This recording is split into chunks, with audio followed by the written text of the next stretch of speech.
Comme vous le savez tous, dans quelques temps, Apple, comme chaque année, prévoit de lancer sa nouvelle gamme d'iPhone et d'Apple Watch. Mais que pourrait-il nous réserver alors?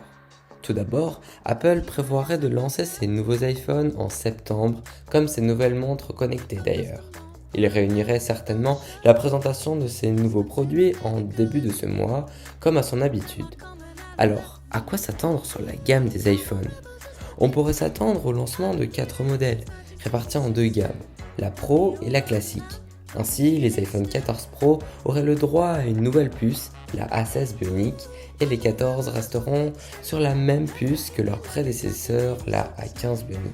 De plus, les iPhone 14 Pro auraient le droit, selon des rumeurs, à un poisson en forme de point d'exclamation, remplaçant ainsi l'encoche de la gamme Pro précédente. Les iPhone 14, eux, proposeraient encore cette encoche présente sur les iPhone 13.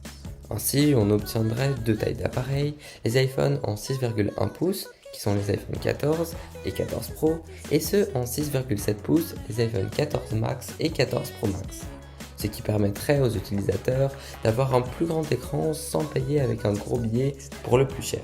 On constate donc que l'iPhone mini pourrait ainsi disparaître pour les prochaines années selon les rumeurs. Au niveau des modules photo, la gamme Pro et la gamme classique seront tous deux équipés d'un tout nouveau capteur principal arrière de 48 millions de pixels, permettant ainsi de repousser les limites et de pouvoir dépasser la concurrence dans le domaine de la photographie sur iPhone. Et bien sûr, comme chaque année, Apple prévoit d'augmenter la taille de leur batterie et donc cela devrait avoir des conséquences sur l'épaisseur de leurs produits.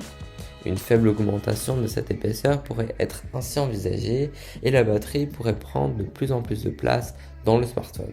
Les nouveaux iPhones pourraient être aussi équipés d'un écran pouvant descendre jusqu'à un rafraîchissement de l'écran inférieur à 5 Hz, pouvant ainsi laisser l'écran tout le temps allumé en option comme sur l'Apple Watch sans consommer beaucoup de batterie.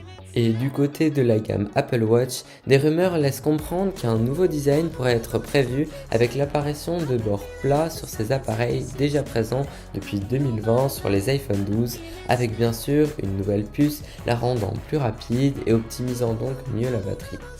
Et enfin, une nouveauté pourrait voir le jour, celle d'un capteur de température corporelle intégré pour pouvoir mieux améliorer leur capteur de santé sur cette gamme de produits. Pour conclure, ces deux gammes d'appareils nous réservent de nombreuses surprises et ne laisseront pas les consommateurs sans enthousiasme en vue de ces nombreuses nouveautés et améliorations prévues. Et sur ce, merci infiniment pour votre attention, n'oubliez pas de liker la vidéo et de vous abonner si le contenu vous a plu. Au revoir à tous.